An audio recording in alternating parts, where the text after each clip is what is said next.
Hello everyone. तर आजच्या व्हिडिओमध्ये आपण बनवणार आहोत ड्रायफ्रुट्सचे हेल्दी असे लाडू आणि हे लाडू अगदी झटपट तयार होतात. तर सगळ्यात आधी आपल्याला काजू, बदाम, पिस्ता आणि थोडेसे तीळ भाजून घ्यायचे आहेत. नंतर आपल्याला हे सगळं मिश्रण मिक्सरला वाटून घ्यायचं आहे. तुम्हाला हवं असेल तर तुम्ही याच्यामध्ये अक्रोड किंवा मखाना सुद्धा रोस्ट करून ॲड करू शकता.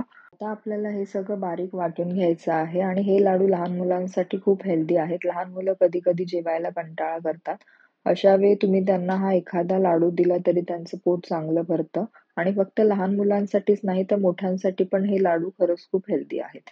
आता आपल्याला हे सगळं मिश्रण एका बोलमध्ये काढून घ्यायचं आहे. तुम्ही बघू शकता आपण त्याची एक फाईन पेस्ट करून घेतलेली आहे.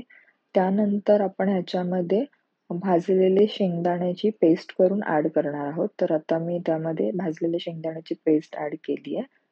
त्यानंतर लाडूला थोडा गोडवा येण्यासाठी आपण ह्याच्यामध्ये गूळ पावडर ॲड करणार आहोत.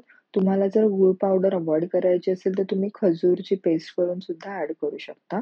त्यानंतर आपल्याला हे सगळं मिश्रण परत एकजीव करून घ्यायचं आहे.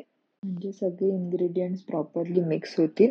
त्यानंतर थोडंसं आपण तूप ॲड करणार आहोत, म्हणजे आपल्याला लाडू वळायला थोडं सोपं होईल आणि तूपही आपल्या आरोग्यासाठी चांगलं असतं.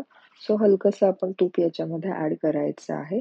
नंतर हातावर छोटासा गोळा घेऊन त्याचे गोल-गोल असे लाडू बनवायचे आहेत.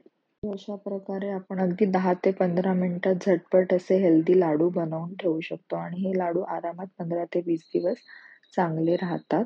सो तुम्ही नक्की ट्राय करून बघा ही रेसिपी आणि तुमच्या बाळांना जर ही आवडली तर मला नक्की कमेंट करून सांगा आणि तुम्हाला अजून काही अशा रेसिपी बघायला आवडतील का ते पण सांगा. मी नक्की त्याचा व्हिडिओ बनवण्याचा ट्राय करेल.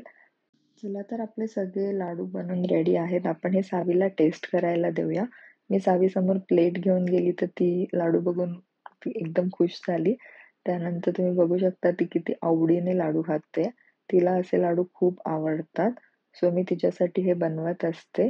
हा व्हिडिओ कसा वाटला नक्की सांगा. थँक